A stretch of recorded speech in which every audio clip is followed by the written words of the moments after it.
Live from MMA Fighting Studios, this is Between the Links.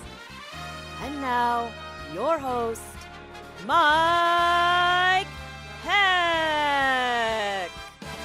The iconic voice of Esther Lynn welcomes you to a brand new edition of BTL, back on another Thursday. No UFC event this weekend, but a whole bunch to talk about.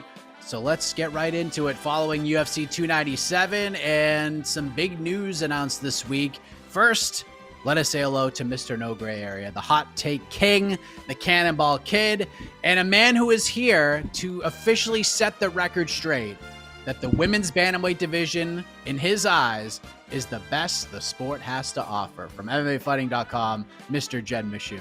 How we doing, buddy? Why are we lying? This is entirely unnecessary to lie about that. This is ridiculous. This is the worst division of all time. I can't imagine Kayla Harrison's going to save it, but we'll get into all that. Happy to be here, Mike. Lovely Thursday. It's actually not. It's trash-ass Thursday, but it's no longer cold in Atlanta, so that's nice. Yes. What is written on the whiteboard behind you? I have referred to you as our Woody Page many times, and you've taken that moniker and ran with it. What does that say? It says Sean Strickland was robbed, parentheses, I am a simpleton. Because I am not a simpleton, and I recognize that that was not a robbery. Only a moron would think it was. Oh, yes, I'm sure you're going to make a lot of people happy with that. But back on the show, he is the road warrior of MMAfighting.com, a man who does it all, whether it's 150 degrees outside or if it's 20 below zero, fresh off of having boots in the ground in Toronto, Mr. Jose Youngs. What's up, buddy? Welcome back to, I guess, normal weather this time of year and where you're at. How's things going? I am having a very good hair day. Let's talk about that instead. No one cares about the weather. This is how I woke up, by the way. Mike, you can relate. Jed, I don't know. Anyway, I'm here. It was cold in Toronto. It's like 70 here. I'm about to move to the East Coast again. It's going to be cold, but we persevere. Where are you moving? I'm moving to the evil empire that is New York City. Yeah, that's going to be way different. Yeah. I'm moving in February, too, which is going to be even worse because my hands are going to be frozen.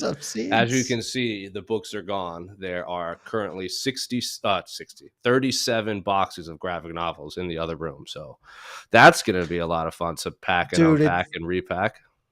It's a nightmare. You have obviously a substantially more collection, but we've talked about it. I mean, I have a lot of graphic novels, and they are impossible to move because it's just bricks. They're just bricks.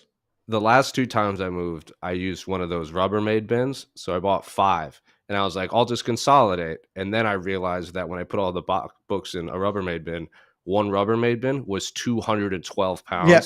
So I said, I'm not doing this ever again. So then I bought cardboard boxes, and then the last time I moved, I had 26, and now I have like 37 because I'm not gonna not buy graphic novels. I bought one in Toronto, and I'm not even like I literally said like I'm done buying graphic novels till the move, and that was a lie. I bought some when I was up north, so it happens. Well, listen, if you need tips on how to move boxes full of graphic novels, you know where to go. But let's get into the MMA chatter. The first pay-per-view is in the books for the UFC 297. And we'll get into the main event and the fallout from the main event in a moment. But Jed, you are Mr. No Gray Area, so I'll begin with you. We have had a few days to let UFC 297 linger around in our brains, the fallout of it all, everything about it. So let me ask you, what is your overall grade for UFC 297? Oh, jeez, dude, that is bad. It's great.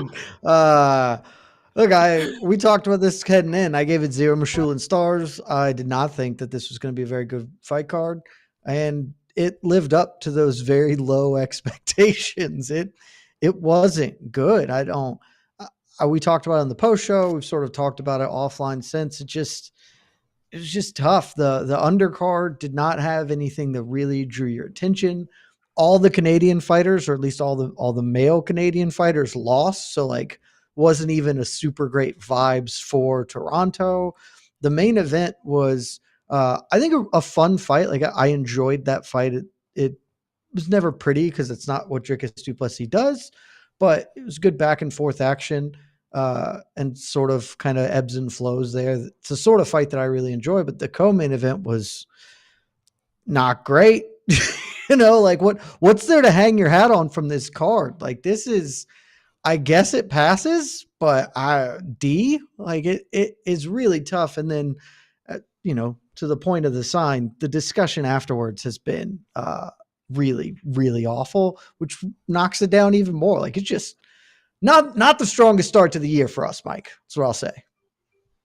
Jose, you might have a little bit of a different context for this because you were there. You were in the building. You were amongst the people, the wild crowd, the ups and the downs, the ebbs and the flows. Maybe your grade's a little different. Where do you grade it?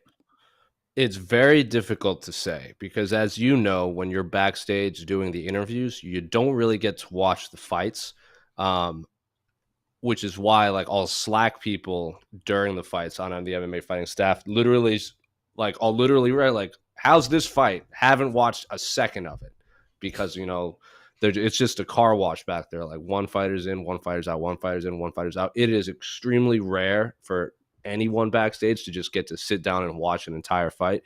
But I can say from what little I did get to watch live, or I watched out the side of my from my peripherals when we were interviewing fighters, wasn't the best, certainly wasn't the worst, wasn't the best day for Canadian fighters, but I've been to worse pay-per-views. I've been to UFC, I think it was 169, I want to say. I think that was the Newark card. I think that had 2 stoppages in the entire card. One of them, to be fair, was Jamie Varner versus Abel Trujillo, and that fight slapped. And then the only other stoppage was Hannah Barao Uriah Faber 2, which shouldn't have been a stoppage. That was the Herb Dean stop the fight when Uriah was giving the thumbs up. And after that, outside of that, it was just decision city and not even remotely close to exciting decision wins. So not the best, certainly not the worst. On a scale of 1 to 10, I'd give it like a 6.5, which is passing, but as low as you can get. Yeah, it was a card. Longest watch party we've ever done. And that includes the Francis Ngannou Tyson Fury one that Jose and I did, which seemed like forever. This one was actually better than that. But Jose, as it says here, welcome to the DDP era. Dricus du Plessis is the middleweight champion, defeats Sean Strickland via split decision. Super, super close fight. Even on the rewatch, one of the closest fights I've seen in a long time. It reminded me of the Volkanovski-Holloway rematch on Fight Island. Just incredibly close fight. The reaction from the people, very similar as well. I thought Volkanovski won, but there was a mass of people who thought we were the worst people on the planet if you had that opinion, because Max Holloway clearly won that fight. So this is very similar to that. But your reaction to the beginning of the DDP era and the end to the Sean Strickland championship reign? Well, the reaction is not surprising because we were talking about it before we went live. It's also similar to the Islam Volkanovski 1 fight where it was just a close fight. And the similarities between, people thought Volkanovski beat Islam the first time. I didn't. People thought Max Holloway beat Volkanovski the second time. I didn't. People thought Sean Strickland won over DDP. I didn't. The similarity is the fan favorite in each of those fights ended up on the wrong end of a close fight. So people are just grasping at straws, I feel like. Like when your favorite fighters lose close fights, your knee-jerk reaction is always robbery, close fight. He should have won. The scorecards could and that's all true. They were just close fights. I will listen to your argument that Sean Strickland won. I will disagree, but I don't think it's a robbery. It's just when your favorite fighter loses, people just, think DDP is the worst fighter ever. Volkanovski, worst fighter ever. Islam, worst fighter ever. And then usually they go out. In the case of Volkanovski and Holloway 3 and Islam Volkanovski 2, nail in the coffin, there was no argument about it. It's similar to Frank Edgar just is getting inducted into UFC Hall of Fame in New York. Rick was on Ariel's show, the MMA Hour, and we were all working, and they were talking about it. He goes, I used to hate Frankie Edgar because I thought BJ Penn won the first fight. Watch that fight. That has a much bigger case of a robbery than any of the 3 fights that I mentioned before. It's just sometimes your favorite fighter loses and you have to accept it.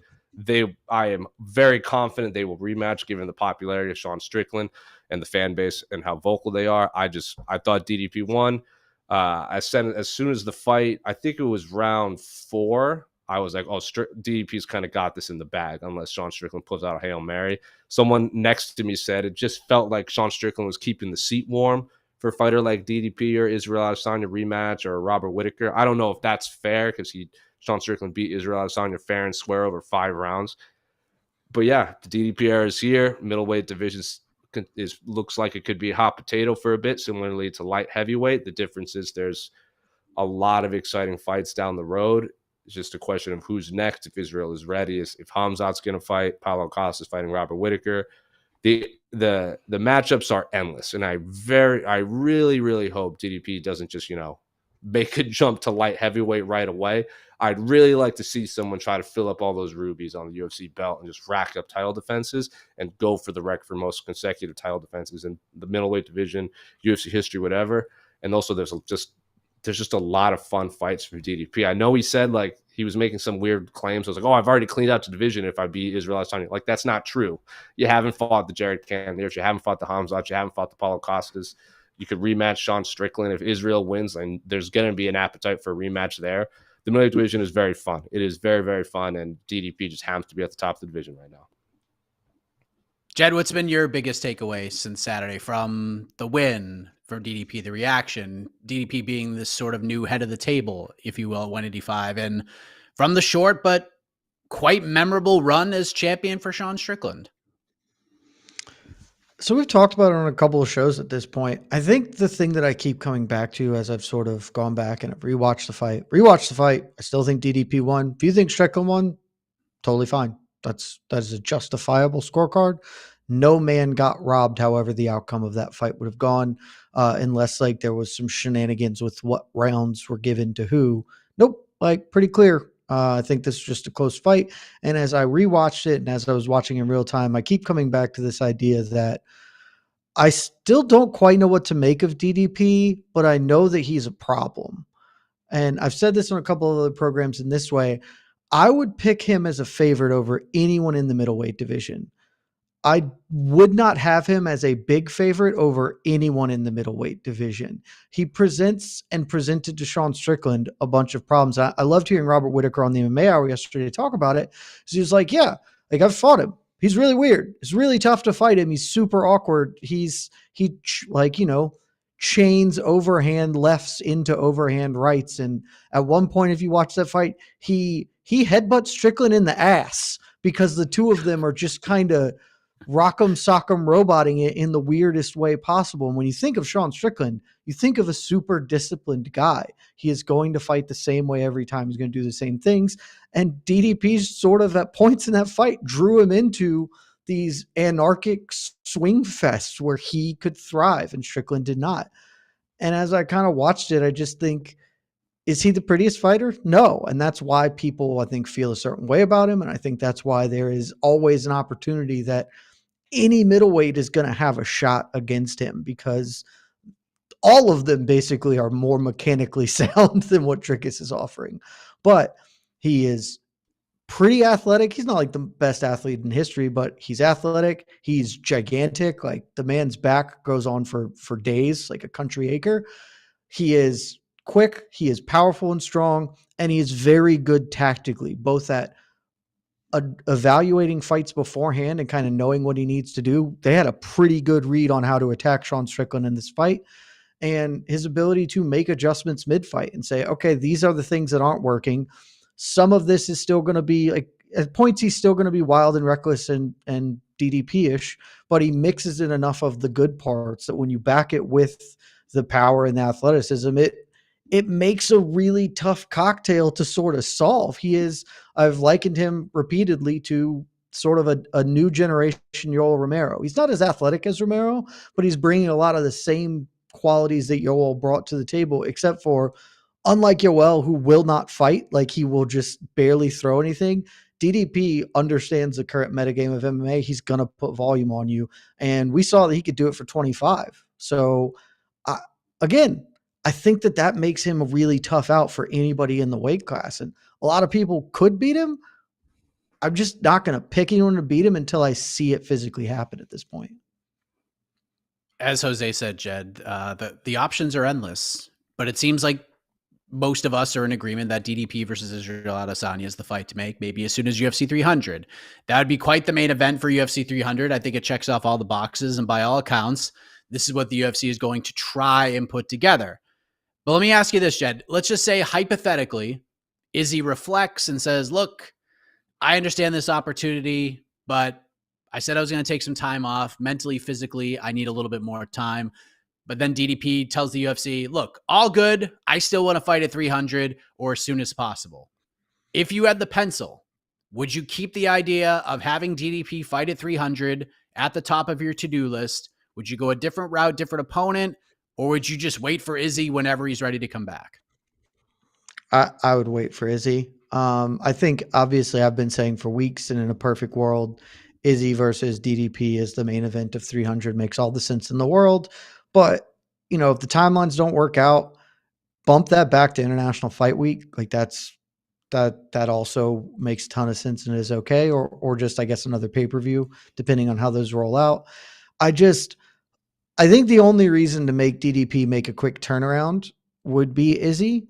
And my status. I hate immediate rematches. I thought that was a very close fight. Won't be the worst thing in the world if they run it right back, but Sean Strickland just needs to fight some dude. I'm sort of with DDP in his statement that Hamzat doesn't really deserve a title shot. Deserve doesn't have much to do with it these days, obviously, and I super don't want DDP to fight Alex Pereira at light heavyweight. So just shelve him. We've been waiting on DDP Izzy for a long time. Let's make that happen and then go from there. And if it can't happen at 300, then we wait until it can happen a few months later. I don't know what you do at that point for the 300 main event. Maybe something with Alex Pereira, but I just don't. We've been waiting on Izzy DDP. Let's do that fight. It is the fight to make right now. That's all we need to focus on at this point in time. Jose, what do you think? Because even Danny, I saw a clip on Twitter before we went live. Danny Rubenstein was on Anik and Florian, and he was asked about this exact thing. And Danny said that he reached out to Israel's manager even before the fight and said, look, if we win, we're going to call it Israel. But if he's not ready for UFC 300, then we're not going to waste the call out. We'll call out Alex Pereira. We'll call out somebody else. And Danny said that he was told, yeah, Izzy will be ready to go. So that's why the call out went the way that it did. But let's just say this can't happen. Izzy is like, I need a little more time. Do you just wait for DDP Izzy, or do you kind of strike while the iron's hot? DDP got the big fan reaction going back home. Do you try to get him over a little bit more? Try to establish him as the king of this division, or at least try to? Or do we just kind of let this marinate and we can't waste DDP Izzy a second time here? I don't think we can waste DDP Izzy. I'd also like both of those gentlemen to be 100% healthy when they fight, because Israel Adesanya, until very recently, hadn't posted much, training, sparring footage. He's posted a lot of stuff in Mexico. I'm assuming he got stem cells or something in his shoulder, because that seems to be what was causing the problem. We haven't seen a whole lot of training camp or, sparring or any sort of, workout footage until within the last week or so.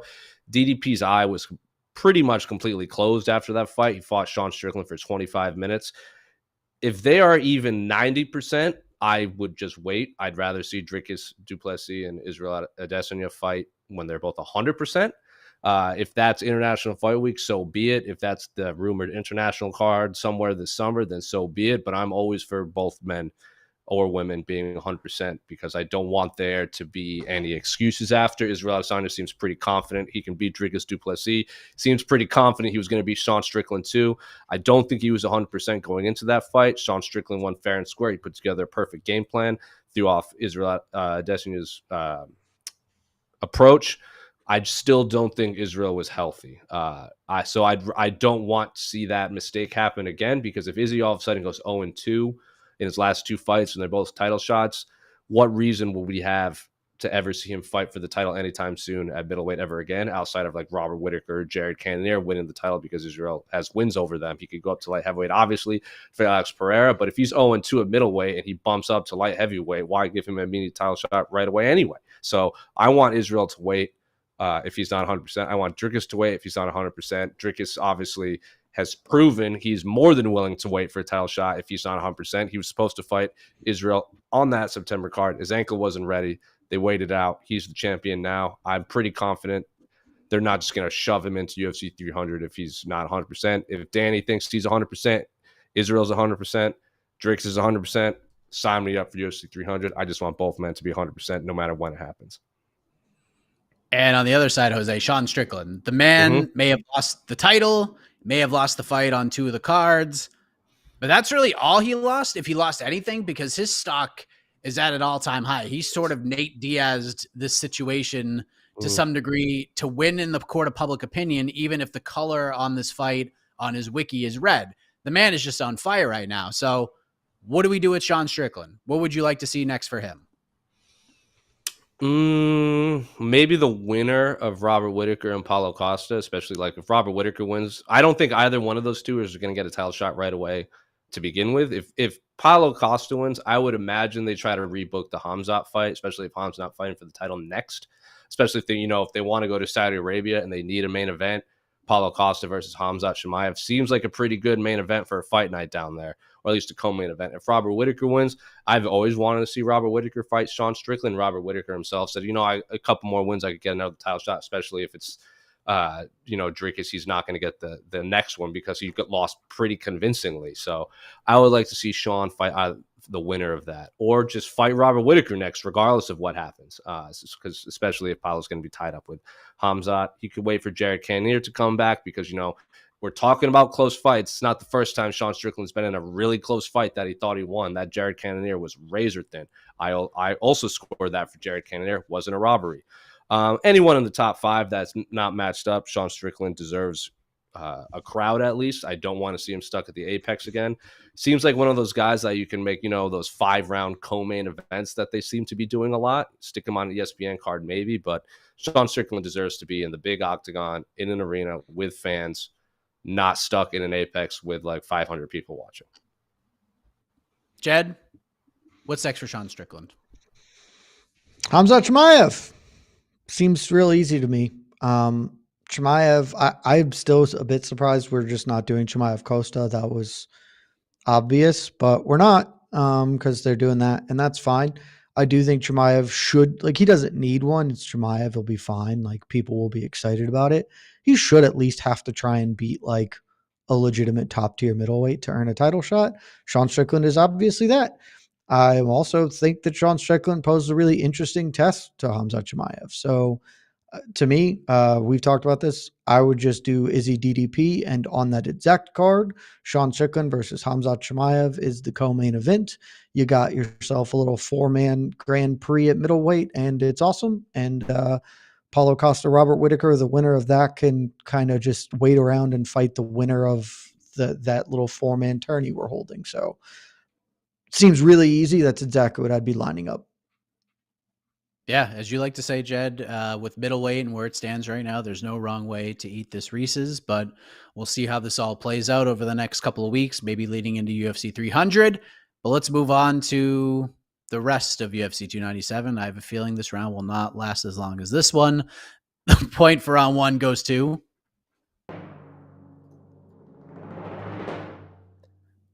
Jose Youngs. There he goes. How about that?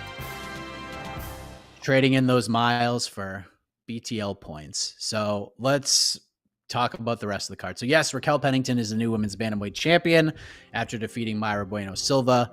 Neil Magny got the only finish on the main card, which I don't think a lot of people would have predicted. A late comeback TKO win over Mike Malott. Chris Curtis gets a splitty nod in a pretty middleweight affair, and Movsar Evloev gets a big win over Arnold Allen in the main card opener. Prelims didn't have a lot on paper that got you fired up, but had some pretty wild moments. So, Jose, I'll begin with you. Outside of the main event, and I know you're not watching the card, full on because you're doing a bunch of things, but, maybe it was like a backstage interview with the fighter. I don't know. What will you remember most about UFC 297 outside of the main event? Outside of the main event, I would have to say a lot of very odd interviews backstage. I would say not odd as in they were Like things I was not expecting to come out of people's mouths were said, and none of them salacious whatsoever. Like Jimmy Flicks declaring that if Damian Maia and Khabib Nurmagomedov had a baby together, that it would be Jimmy Flick. That caught me off guard for a bit. It's not always, we don't always post the interviews of the first fight of the night, but we're not passing a headline that says if Khabib Nurmagomedov and Damian Maia had a baby, his name would be Jimmy Flick. Jasmine Jasudavicius started off ridiculous. Jasmine Jasudavicius started off her meaty scrum by saying these pretzels are making me thirsty, which also caught me off guard because I don't know how old Jasmine Jasudavicius is, but I'm pretty sure Seinfeld ended in like 97, 98. That's a long on time Netflix, ago. baby. I'm very surprised that we're still getting Seinfeld references, especially from prelim fighters from Canada on a UFC pay-per-view. I would say who else? Sean Woodson's interview. You know, he said he had accepted the loss, and then basically Sean Woodson was a loser for 3 seconds, and then realized he won, and then he was like, "Cool, hopefully I get a title shot next." And then Mazar Evloev revealing that his favorite TV shows are Breaking Bad and Vampire Diaries was also caught me off guard quite a bit. He talked about Breaking Bad at Media Day. He's like, "This is how I learn English." I'm like, "That's insane that you're using Breaking Bad to learn English."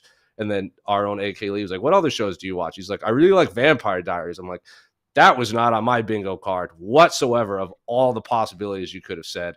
And then always Chris Kurtz is always just a blast. His Media Day was a lot of fun. But yeah, just a lot of real strange answers to and a lot of strange references I was not expecting from a lot of these fighters backstage. So all in all, not the biggest names, but very much so the most random amount of interviews I've ever done back there in a long time.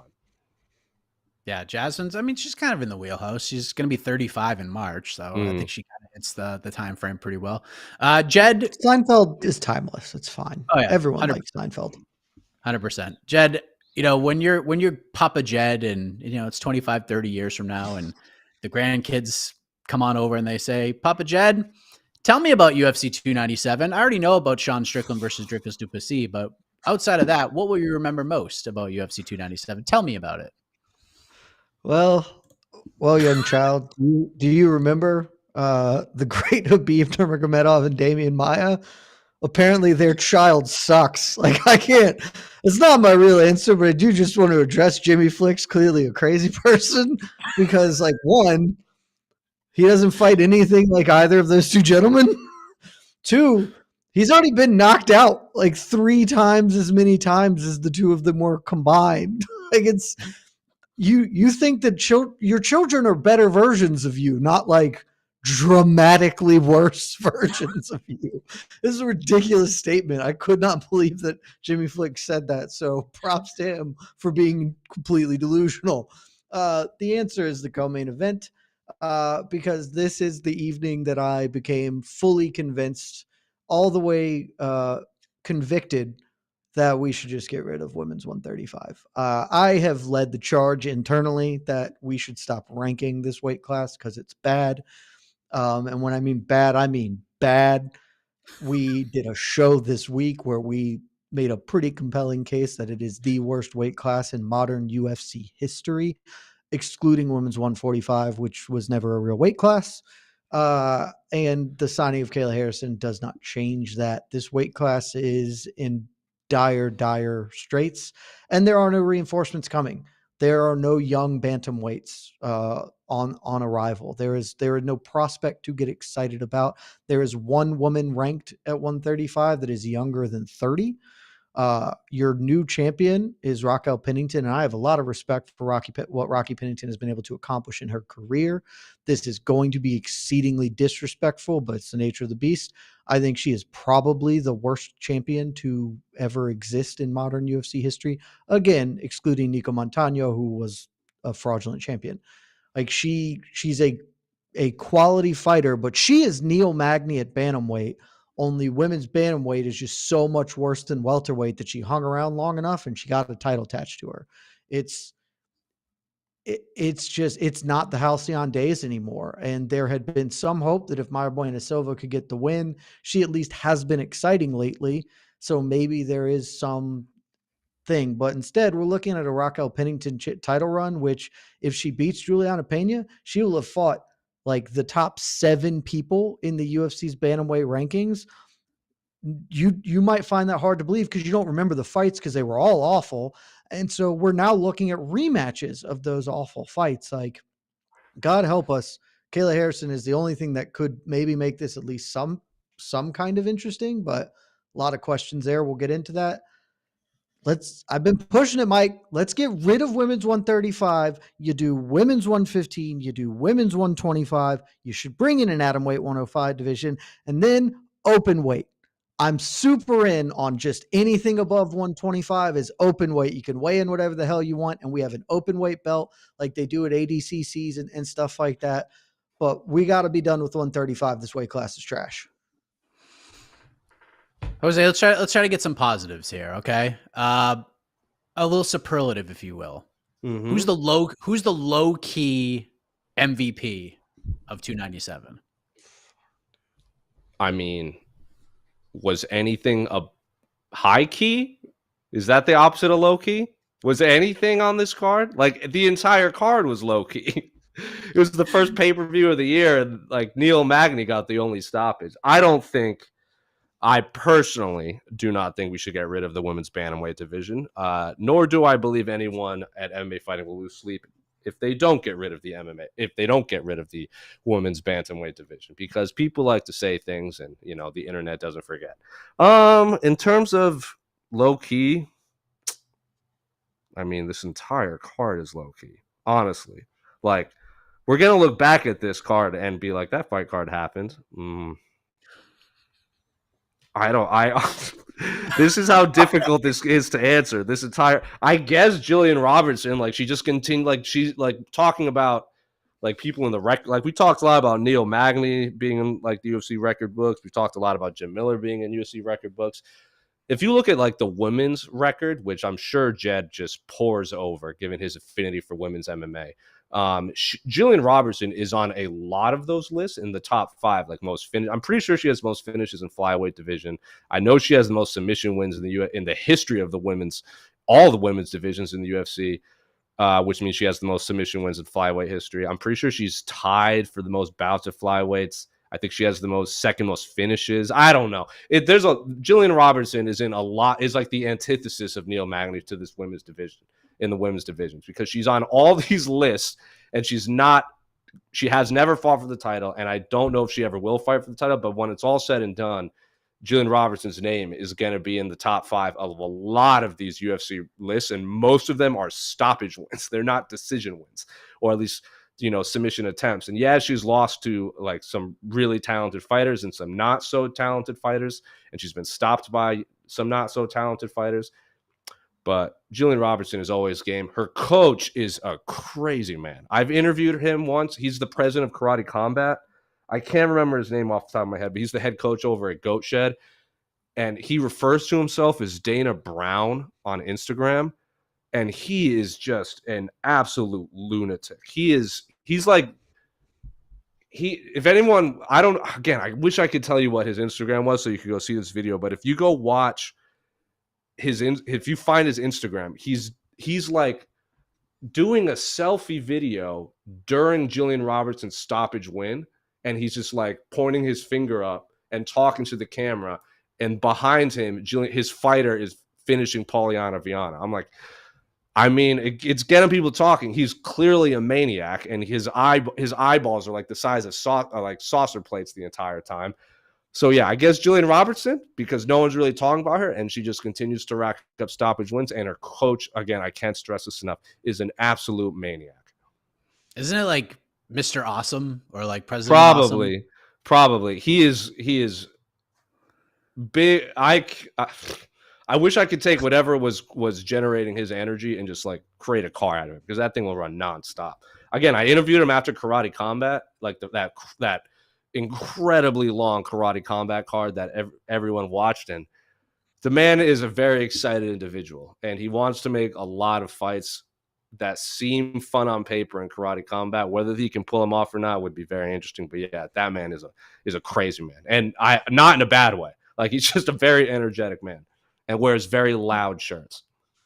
Jose, he made fights happen on the moon. I think he can do whatever he here's the wants to thing. accomplish. Here's the thing. I was there, so I didn't You get were on to the see moon? any. I was on the moon. And I can tell you that you've experienced some weird cards. Well, you live in the South, so I'm assuming every sporting event you go to is just chaos and no one follows the rules. Karate Combat was just like, you have a ticket, come on in. Where do I sit? I don't know, just stand wherever you want. At one point in time, that people were like climbing over the ledge to like get into the pit. I'm like, this is just COVID all over it. Like people were like shoulder to shoulder like this. I'm just like, golly, this is like the worst thing I've ever experienced. And then the fights happened, and I was really exhausted at 2 a.m. And then I interviewed the president of Karate Combat, and I was like, I could just run through a wall right now. That man is just pure energy. Jed, Jose had a hard time getting a low-key MVP. He eventually landed on Jillian Robertson. It's a pretty solid choice. Do you have one? Do you need to work as hard?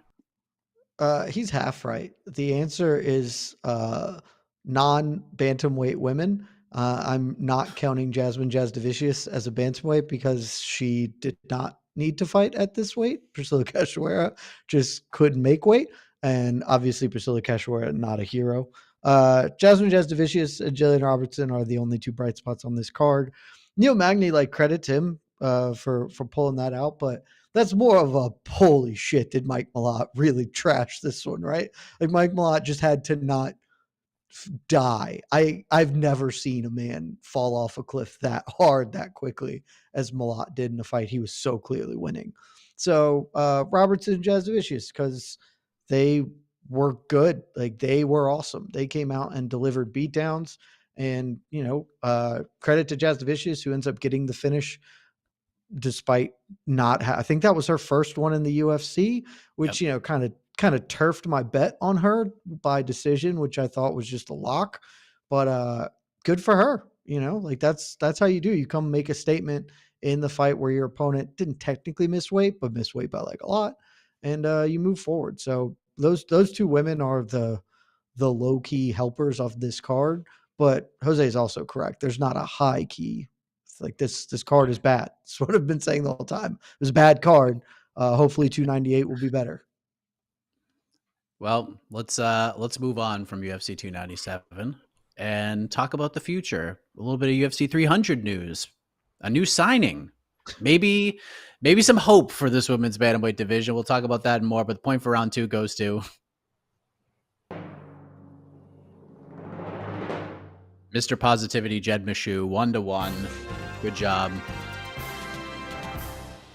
All right, so let's move on to the big news of the week. Tuesday night, late, Dana White goes to social media. Breaking news is the tag. We're expecting, if you just look at the breaking news, we're going to get the UFC 300 main event. No, Dana White drops a bit of a bombshell. Holly Holm's fighting at UFC 300. Her opponent, the newly signed former 2-time PFL $1 million champ, Kayla Harrison, who we thought she maybe had one more fight with the Professional Fighters League. That's what Don Davis said on the MMA Hour. He promised the fans we're going to get Kayla Harrison versus Chris Cyborg this summer. Not the case. Kayla Harrison, UFC bound, and she will fight Holly Holm at UFC 300. Jose, we didn't get your reaction. We did a quick emergency podcast reacting to this news yesterday, but Kayla Harrison signs with the UFC. She's fighting at UFC 300 against former bantamweight champ Holly Holm. Your reaction to this big news? I actually tweeted out my reaction. Verbatim what went through my head. My reaction was Kayla Harrison is very good at MMA. Holly Holm is also very good at MMA. Kayla Harrison at bantamweight will be very interesting. Those are my thoughts. I don't really have reactions to these breaking news anymore because regardless of who these two women fight, I'm going to watch them. Keep in mind, this is going to be a very boring answer because this is going to be a boring answer. You can just give the point to Jed now. I didn't care. I just didn't. I don't care. I'm excited that Kayla Harrison is fighting again, and I'm excited that Holly Holm is fighting again. I don't hate the women's bantamweight division. Holly Holm is about as big a name as you can get for a UFC debut. That's not the champion. In fact, I would argue, I don't even think it's an argument, that in the bantamweight division, she's the biggest name there over the champion, over Juliana Pena. People know who Holly Holm is. I think it's a good test for Kayla Harrison's cut to 135. Obviously, if Kayla does it right and is healthy, she should be an absolutely monstrous favorite. I think she's like minus 500. I'm not a betting man. I don't even know what minus 500 means. Seems like a lot. I'll let Jed talk about that. He has a podcast called No Bets Barred on the MMA Fighting Network. Consume the product, guys. Didn't care. Truly didn't care. These fight announcements don't really do anything for me because Kayla Harrison was going to fight no matter what. Holly Holm was going to fight no matter what. I'm excited they're fighting against each other. But what drives me nuts? You can put all three of you on because I would like to see your reactions to this. I don't understand. This is actually a journalist thing that drives me crazy. The amount of people that just take Dana's tweet and then just repeat it as their own tweet is so odd to me.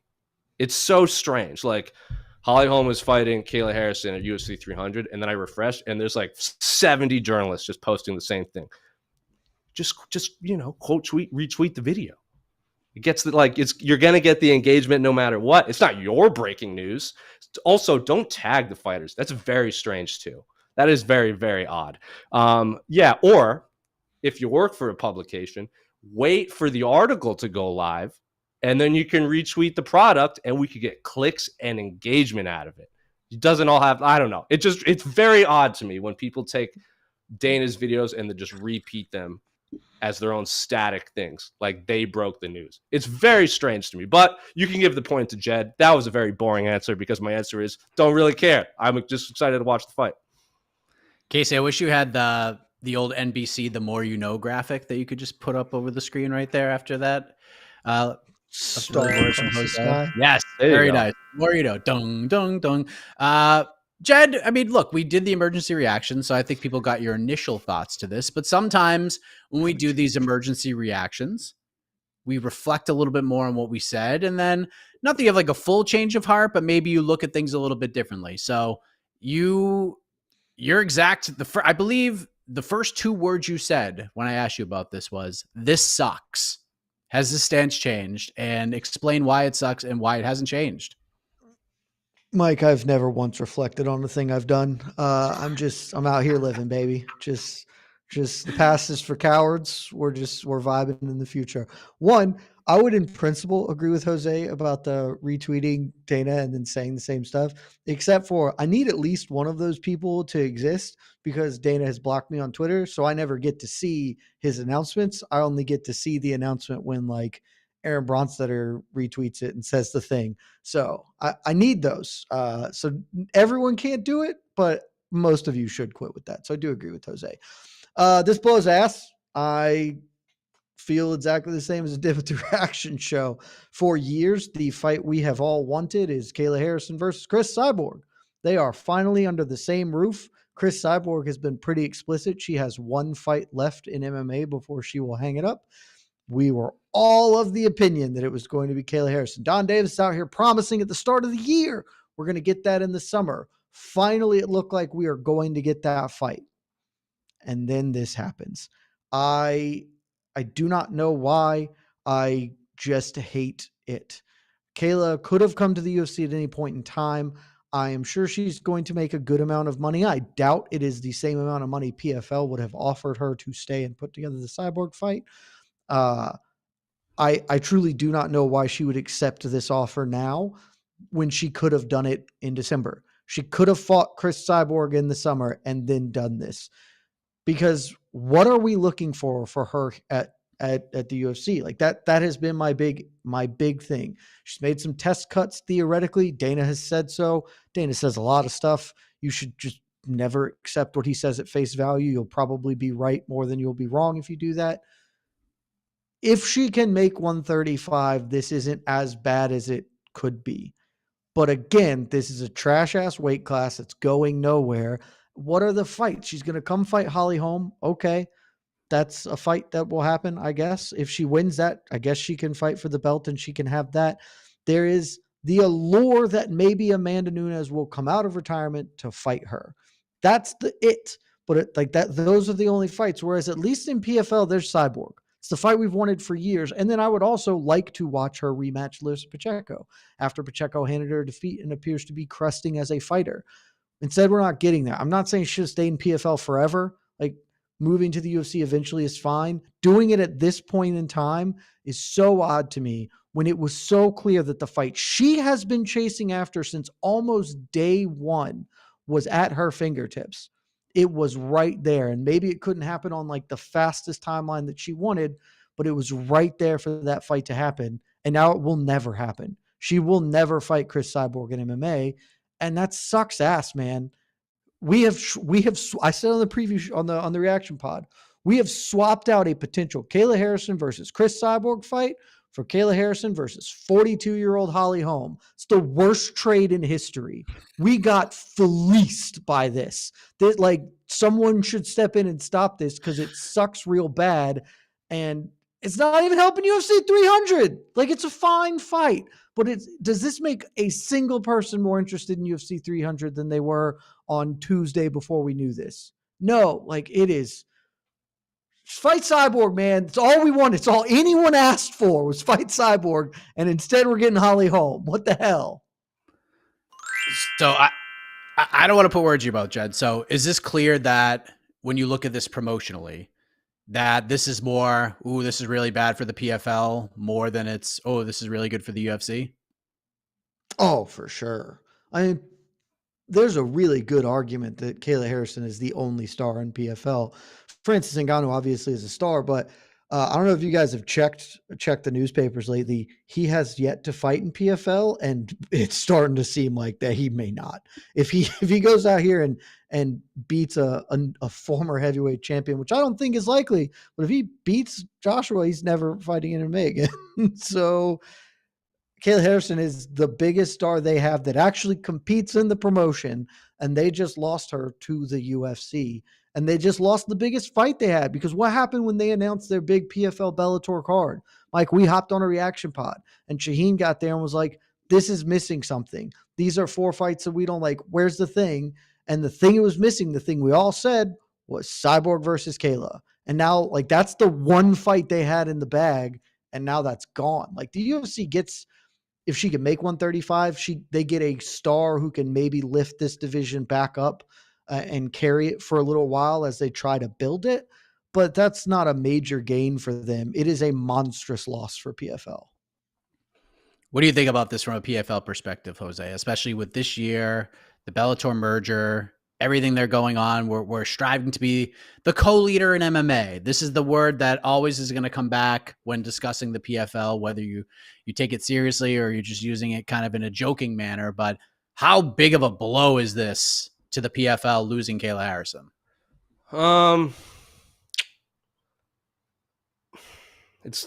I do agree with you that Cyborg versus Kayla Harrison would have been the big one for that PFL versus Bellator thing.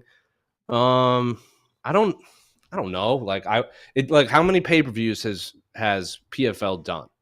Like, we all watch PFL because we get paid to, and there's like this very niche group of fans that tune in to watch the PFL just because they love mixed martial arts, and, like, you know, it's on ESPN. But I don't know that many people that are paying to watch Kayla Harrison in the PFL. Also, I just don't know what PFL's new business model is going to be. Like, they're doing this big event in Saudi. Saudi very clearly doesn't care about ticket sales or pay-per-views, whatever. They just want to put on spectacles. So I don't know if it's a major loss, because, like, what was the big gain to having Kayla Harrison there? Just a talking point for this niche group to talk about? Because every time Kayla Harrison fought, the only conversations we really had were like, oh, when are you going to go to the UFC? Would you fight Chris Cyborg? Not, hey, you're fighting Liz Pacheco for the 4th time, this and that. It was never about her fights. It was always about stuff outside of the PFL. Now those conversations are over because she's not in the PFL. So I, for one, because I don't like hypothetical talk whatsoever. Like, if you interview Patchy Mix and you're like, how would you do against Sean O'Malley? It's just not going to happen. It's like saying, like, what happens if the sun was made of yogurt? Like, it's just not reality. It's not reality. I don't like dealing with that I like talking about what is realistic. So Kayla Harrison could have gone to any MMA organization in the world, and the conversations would have been like, oh, what about if you went to the UFC? Now she's in the UFC. I'm excited that conversation is over. I'm excited to see her fight, because regardless of what you think about the women's bantamweight division in any avenue of mixed martial arts, the best bantamweight fighters in MMA are in the UFC. I would like to see her fight the best. If that's in the UFC, go to the UFC. If that was in the PFL, go to PFL. She wants to test herself amongst the best. She's a high-level athlete. So be it. Come to the UFC. So I don't think it's a loss for the PFL. I don't think it's a massive gain for the UFC. I'm just glad that Kayla Harrison gets to fight high-level competition for really some of the first time in her life, because until she lost to Larissa Pacheco, she was just mopping the floor with everyone in front of her, and it just seems like she was bored. I like seeing fighters take new challenges. I don't think it's a big loss. I don't think it's a big gain. I'm just excited she gets to fight high-level competition.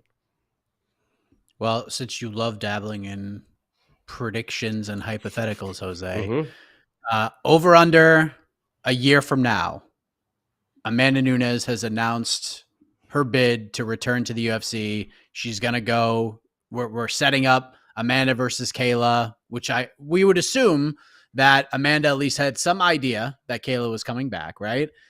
Why even tease that you may or that you haven't shut and slammed the door completely on this? So over under a year from right now, Amanda Nunes is like, all right, I'm coming back.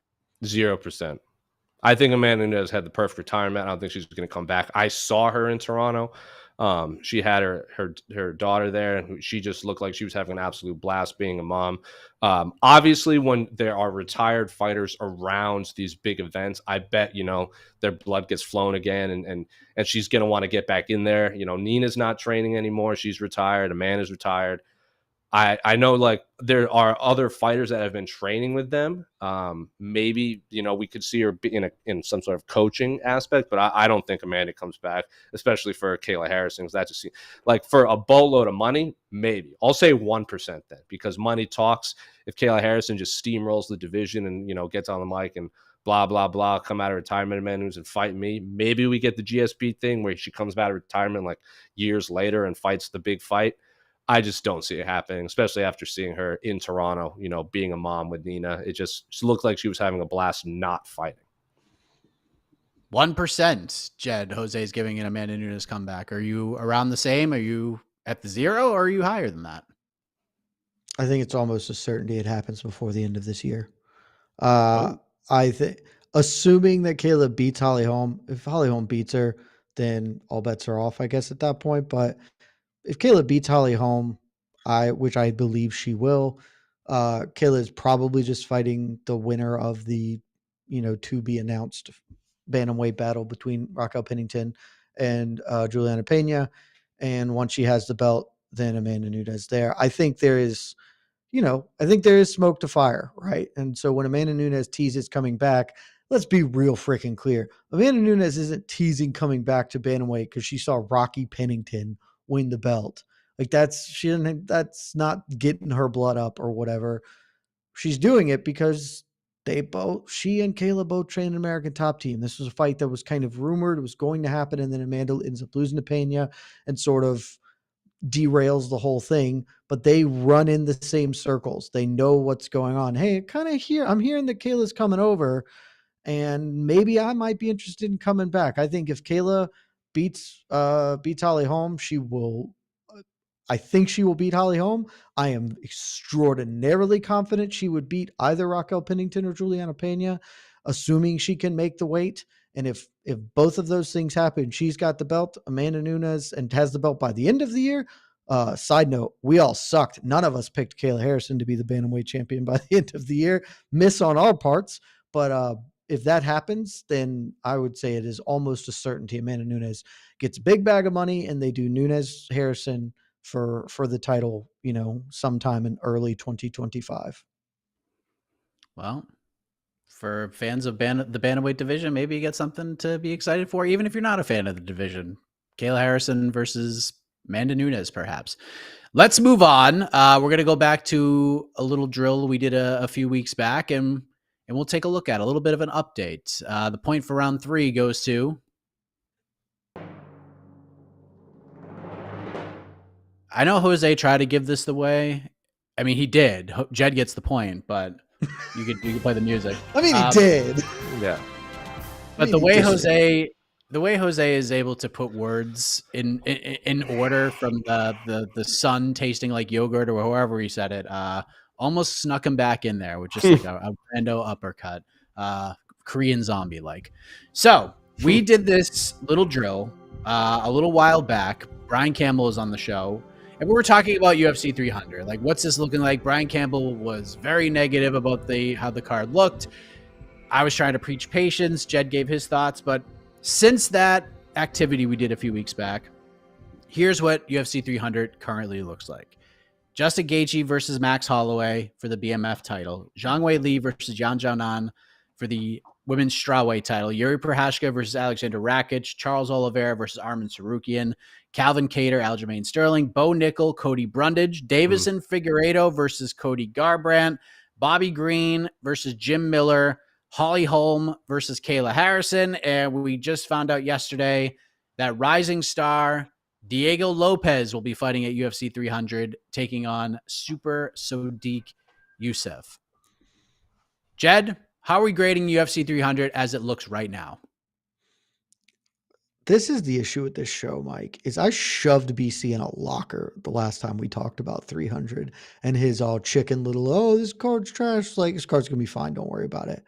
And I somehow lost, which was nonsense because I said the card's going to be fine. Said the card's already got good bones and we know the fights that are coming for it and it's going to be fine. And now look at this motherfucker. It's good. It's a good card. It's missing a main event. I mean, it would be totally fine to do Justin Gaethje, Max Holloway as the main event here. But again, I think we all are of the understanding that the main event is going to be Dricus du Plessis versus Israel Adesanya. You tack that on top of this, and this card is the best fight card on paper in literal years. It is so damn good. And it was always going to be. I do not take Dana White at face value with anything he says. But when he says something like, hey, we're going to stack this card beyond belief, for something like 300, you can probably believe that there is at least some truth to it. Now, do I think it's perfect? No, I do think that they probably still made a few missteps in how this card should be constructed, but it doesn't matter. What they are still going to end up with is the best card that they have put together on paper in several years. This card kicks ass. It's 3 Michelin stars, assuming we get the Izzy DDP. Hell, even without it, it's 3 Michelin stars. This card is going to be the event of the year because that's what the UFC wants to do for things like this. Even though it's just a number and it's not really their 300th pay-per-view, all of those things, doesn't matter. This card's going to be sick. We're all going to enjoy the hell out of it. What do you think, Jose? Look at it's 300 as it stands. What do you think? I mean, just look at this is the issue with fight. Like, it's just it's the 3 numbers, 300, that's throwing everyone off. Because if this fight card was UFC 301 or UFC 299, this is a 10 out of 10 fight card. Like, imagine a world, if you would. Imagine a world. I know I just went on this rant about not dealing in hypotheticals, but imagine a world, if you would, where Justin Gaethje is about to fight Max Holloway and people are complaining that it's not a good enough card. That is insane to me. Like, the fact that the first fight of the night could be Bobby Green versus Jim Miller is just, and people are complaining, is insane. Like, people will complain whether no matter what. Fight fans will complain no matter what. And I love your fight fans. I'm not one of these journalists that, just hate everyone blindly. But you all expect a lot for UFC 300. And I get it. It's UFC 300. UFC 200, before all the tomfoolery happened, was going to be bananas. UFC 100 was bananas. But the problem is the original main event, was going to be Conor McGregor, Nate Diaz for UFC 200. Conor McGregor is bigger than the UFC, and that, backfired on them. UFC 100 had Brock Lesnar in the main event, and Brock Lesnar is bigger than the UFC, and the UFC doesn't want that anymore. They don't want fighters to, be bigger than those 3 letters UFC. There's no one on the roster like that right now. Like, yeah, people think Sean O'Malley is really popular. He's very popular with a certain demographic of people that live on social media. Doesn't always translate to pay-per-view buys. Israel Adesanya is probably the biggest star right now. That's semi-healthy, I should say, that has a potential to headline UFC 300. DDP versus Israel, awesome, love it. But like I said, I want them to be healthy. If John Jones and if there was, again, in this fictional world where I'm talking about, where a card with Max Holloway and Justin Gaethje is a bad card, in this fictional world, Stipe Miocic beats John Jones, and then the rematch is the headliner of UFC 300, because we're living in a fairy tale world. So 300, and there's one thing in the world I hate more than people complaining, and that is agreeing with Jed Meshew. And I do agree with Jed Meshew. It is a 3 out of 3 card. It's a 10 out of 10. It's 100 out of 100, whatever. A+, 3 Michelin stars, whatever you want. This fight card as it stands, if this was 300, awesome. Charles Oliveira is fighting Arman Sarukian. I mean, freaking Calvin Kattar is welcoming Aljamain Sterling to featherweight. Yuri Prohaska is returning. Like, this fight card is so good. It's just those 3 numbers that are getting, that people just want, like they just want something else. And like, there's not a lot out there. But as it stands right now, awesome card. Like, probably the most stacked card in years. All right, we're going to keep hypothetical Jose around for a second, but I'm going to go to hypothetical Jed first, if you will.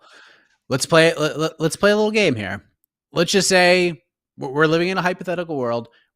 I think we're all sort of in agreement. We believe that within the next 7 to 10 days, Dana White's going to go on social media and say DDP versus Izzy is going to headline this card. So let's just say that announcement's already been made.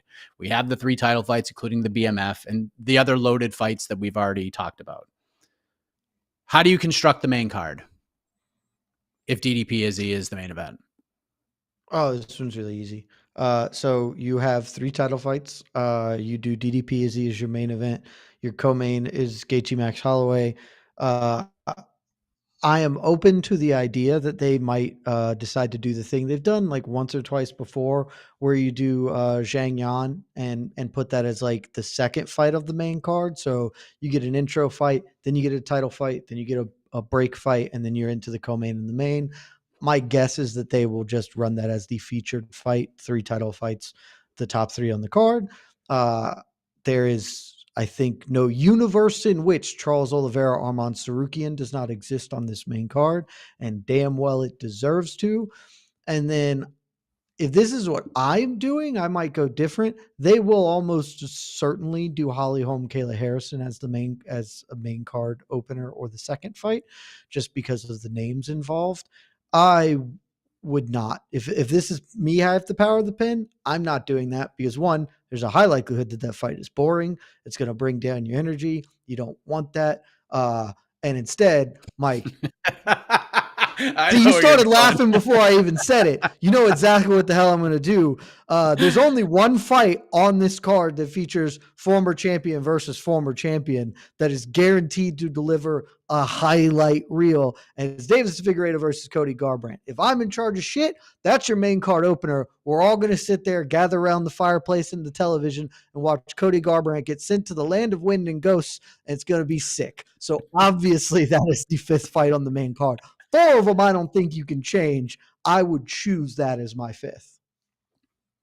Would you lay it out the same, Jose? How would you lay it out? And we talked about this on Slack, and we talked about this on Heck of a Morning as well. And I don't actually hate this idea, but it would need like another big fight to be added. Like if they add Sean Strickland versus Khamzat Chimaev, maybe you ponder this idea to, add some buzz, make it a special card in a different way. How would you construct it?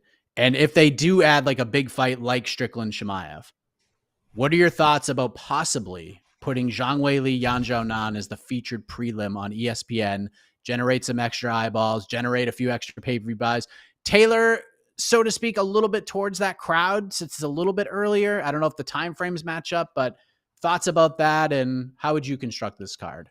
I believe that undisputed champions deserve to be near the top of the card. I get the argument for putting, Yan Xiaonan versus Zhang Weili as the featured prelim. I understand that argument. You want to put a high level mixed martial arts fight with not a lot of heat to get people to buy the pay-per-view. I just think, if you're a champion and you're a title contender, you put in the work, you deserve to get that pay-per-view spot, especially if you're getting pay-per-view points, you want to be on the pay-per-view card.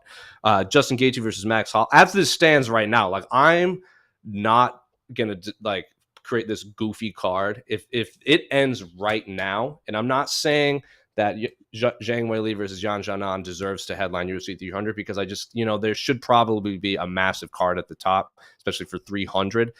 Zhang Weili versus, if this ends now, in my world where meritocracy matters and champions headline cards, I would put the undisputed title at the top. I would put the BMF title second, because I don't think we can live in a world where the BMF title outshines an undisputed champion. But similar to what Jed said, like Zhang Weili, Yan Xiaonan, if it ends now, that should be the main event, because it is an undisputed championship fight.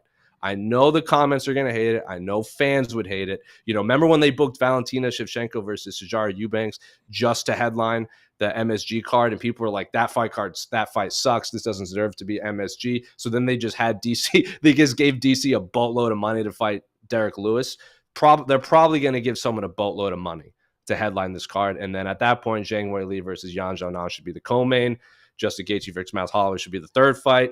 The main card opener, probably Arman Sarukian versus Charles Oliveira seems like a good main card opener. I do agree that Cody Garbrandt versus Davis Guerrero should be the featured prelim, because someone's gonna die in that fight, and people are gonna be like, I want to see more people die. Here's $80. I'll buy a pay-per-view. So I think that seems like a really good featured prelim. Former champion versus former champion, two guys that they generate a lot of interest on social media. Bo Nickel can be again, this fight card is so, you can line this up after the main card. You can line this up as ever you want, because especially if they're all on ESPN. I've said this a few times. Like, if all the fight cards are on ESPN, I don't really view main card early prelims as a thing. You're not changing the channel. You're just, there's just a little bit of a break between the third fight and the fourth fight. So line this up wherever you want, because I just want to see them fight. I don't care if Arman Sarukian versus Charles Oliveira is the first fight of the night, because you know what? We get to watch Charles Oliveira fight Arman Sarukian. Don't care when or where it happens. Just want to watch that fight. I'm happy it's in front of a crowd. But I think an undisputed championship should headline pay-per-views. I've got a better question for Mike, for you, and for Jose, frankly. Who's jerking the curtain on this thing? Like, maybe they if they do add the main event we've talked about, they also might add one more fight, because I think there are 10 official fights for this card right now. Who would be the opener fight of the half-filled T-Mobile Arena? Probably Bobby Green and Jim Miller. Oh, that hurts. You can't have Jim Miller jerking curtains. Why not? I think that ends up on ESPN. Why not? Legitimately, I would say Kayla Harrison, Holly Holm should jerk the curtain here. I mean, because that fight is probably going to suck, and let's start the night out boring and then build off of it. But there's no chance in hell they do that. You know what opens the card at UFC 200? I have no idea. Jim Miller versus Takanori Gomi. Have Jim Miller open 300 too. There you go. Takanori Gomi is a much bigger legend than Bobby Green, and those two are opening the card. And then you know who fought after them? Sage Northcutt versus, I'm not even going to tell you who we fought, because I bet you two can't even remember. So yeah, there's zero chance I can remember. Put Jim Miller as the Enrique Marin, something like that. Correct. It doesn't even have a Wikipedia page, I bet. But yeah, put Jim Miller at the opener of the card. Man, there's, as a seasoned veteran and a man who probably has a lot of gray hairs, probably has an early bedtime, Jim Miller can open the card. I don't hate Diego Lopez, Sadiq Youssef opening in the card. I'd rather that open. People are going to come out in droves to watch Diego Lopez fight. It wouldn't be a bad idea, because Mexicans travel, and they also travel to Las Vegas. So if you want a filled T-Mobile Arena, you put Diego Lopez at the beginning. And I mean, it's obviously not going to sell out, but there will probably be more than if Jim Miller opened up. But my answer is still Jim Miller versus Bobby Green. Hey, can't go wrong either way. Well, let's move on. The point for round number 4 goes to, I mean, the passion from hypothetical Jose is just so good. 2-2. 2-2. Who could have seen this coming? And now we go to the knockout round, because there was an earlier question that happened where both Jed and Jose were wrong. Both of you were wrong, and we're gonna rectify that, and we're gonna correct that right now, and we're gonna do this the right way. So we'll have one question, 60 seconds for each competitor to give their thoughts and their takes, and then we'll turn it over to, I don't know, Casey. You could decide. You could either pick it, or we can go to the peeps. However you want to do it. If we're gonna go to the peeps, just let us know. But Jed, What do you want to do? Price is Right rules. Do you want this first? Do you want this first showcase? Do you want to pass it on over to Jose? I'm ready to be done with this. Let's go first.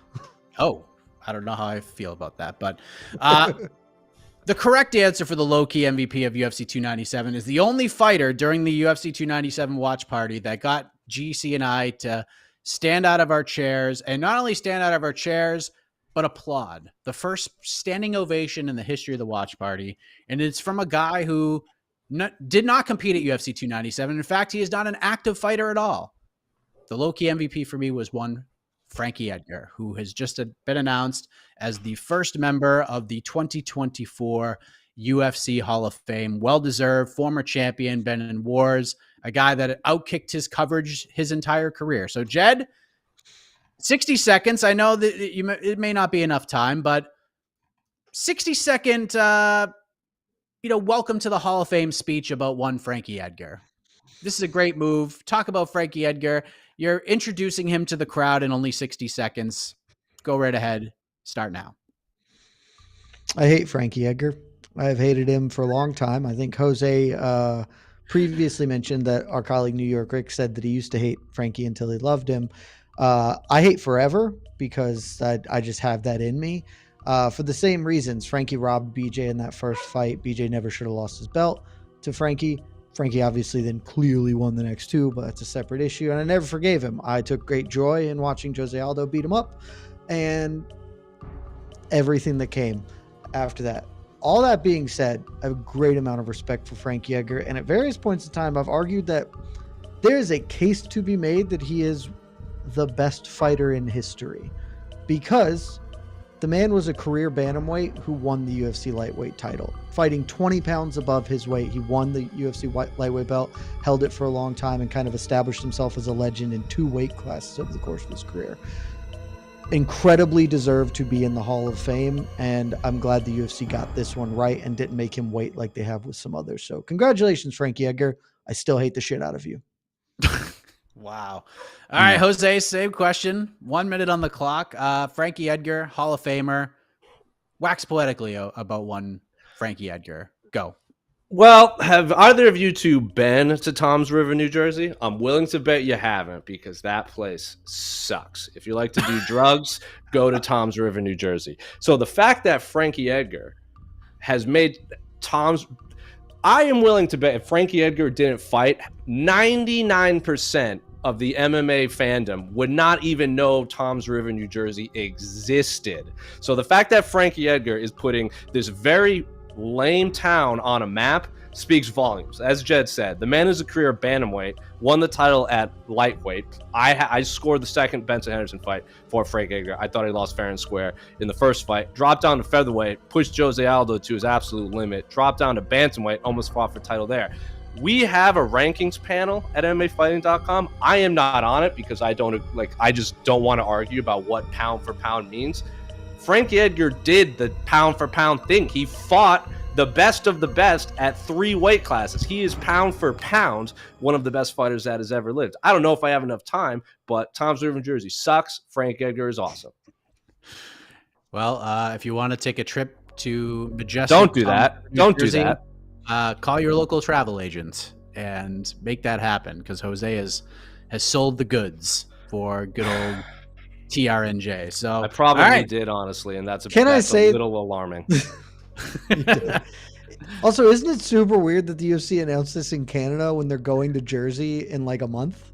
It just seems dumb as shit to me, right? Like, it was like one of the more memorable moments of the pay-per-view, though. So I'll give it that. It helped. Sir, this is the UFC we're talking about.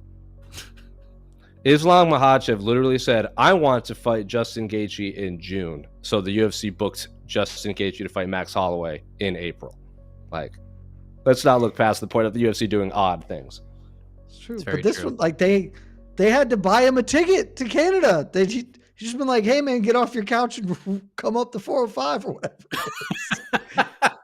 Because I just don't understand it. Like, great, he should be inducted. Why are we doing this in Canada?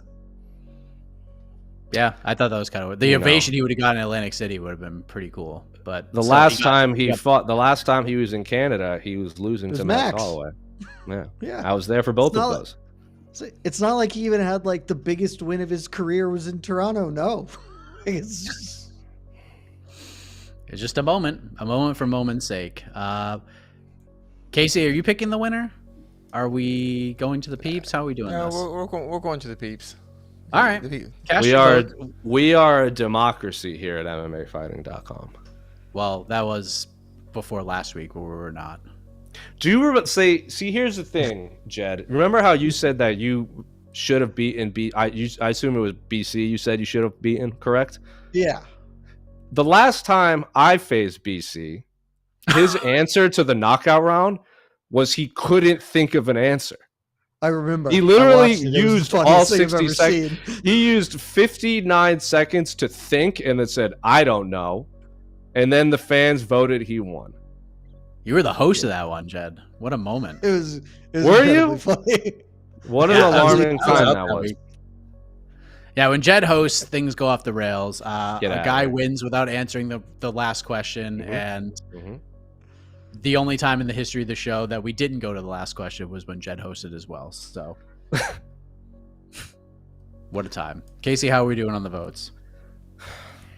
I would love to plug all the weekend content, but I think we have a winner. Be any since there's no UFC event. Royal Rumble on Saturday. I am looking forward to watching the Rumble. Where is the Rumble this year? Tampa, Florida. Would you rather go to Tampa or Tom's River, Jose? That has to be Tampa. It can't even be close. Can I say? I have someone who's been to both. You would rather go to Tom's River? No, I don't know. I'd rather Tampa because you could. If I want to do drugs, I can just do them somewhere else and not one of those two because that's the only reason to go to either city. Yeah, but Tampa's also like right next to some good spots, Clearwater and stuff. Those are all like fine beachy spaces. Sir, much better than Tom's River. Sir, I don't use the term good spots when referring to anything in Florida. This is true. Oh, shout out Florida. Shout out to the Sunshine State. As someone that's from Central Florida, I have no issue saying all the crap about Florida. Yeah, so go for it. It's better than Jersey. Let's not forget. I've been to Tom's River. I was in Tom's River when that big a couple weeks after that big hurricane came, and I helped do a Sandy came, and I did some charity videos with Frankie Edgar in Tom's River on the boardwalk. The boardwalk, which had the freaking roller coaster in the ocean, which is one of the most amazing things I've ever seen in real life. A roller coaster in the ocean. So I love Tom's River, by the way, because it was the most ridiculous thing I've ever heard. It's the most ridiculous thing I've ever heard. Oh, it was unbelievably awesome. The only reason I would ever go to Central Florida realistically is to watch the Red Sox spring training, but even now I have no desire to watch that team do anything. So yeah, there's no reason to go to Central Florida. Might be cheaper than ever to go to Fort Myers this year to watch the Red Sox. So I would not. You couldn't even pay me to go to Fort Myers even if the Red Sox weren't playing. I also don't like golf, and I'm not an idiot, so I don't like going to Florida. Okay, we have to move on. Casey, please tell me you had one. Yeah. Your winner today with 62% of the fan votes is... It's a good number.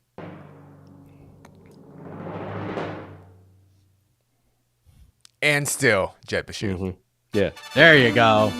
So Jed gets to go to beautiful Tampa, Florida. Jose, consolation prize. You're off to Tom's River for a week. All expenses paid. Jed, congratulations. Final thoughts. I go to Tampa a lot. My best friend lives there. It's not great, but Florida's better than Jersey. This seems the weather's always nice. Like it just seems like it's the most ridiculous ending to the show I've ever heard. That we're banking on Jersey versus Florida. Florida got problems, but it's 80 and sunny. I'll take that every time. Yes. I love y'all. Jose, Enjoy Tom's River. Any final thoughts? No, I don't know. Picking between Jersey and Florida is like picking which kneecap you want to get shot in. The left, obviously. Having said that, we love you all. If you're in New Jersey or Florida or Massachusetts or Wisconsin or South Carolina, wherever you may be watching right now, in the United States or around the world, we appreciate that. Casey, you can hit the music. Let's get the hell out of here. We have exhausted everybody's time. And ending with the most heated debate of all. Wasn't should DDP Izzy headline UFC 300 or not? It's should you go to Tampa? Or was it a robbery? What a memorable show. Thank you all. Back next week. We'll get you ready for UFC Vegas 84? 85? You could just make up a number and I would believe you. Roman Dolidze will be back in action. So get excited. Middleweight. Middleweights, everybody. Middleweights. Until then, thank you very much. Back next week. Good night, everybody. Love y'all. This has been Between the Links, an MMA fighting production on the Vox Media Network.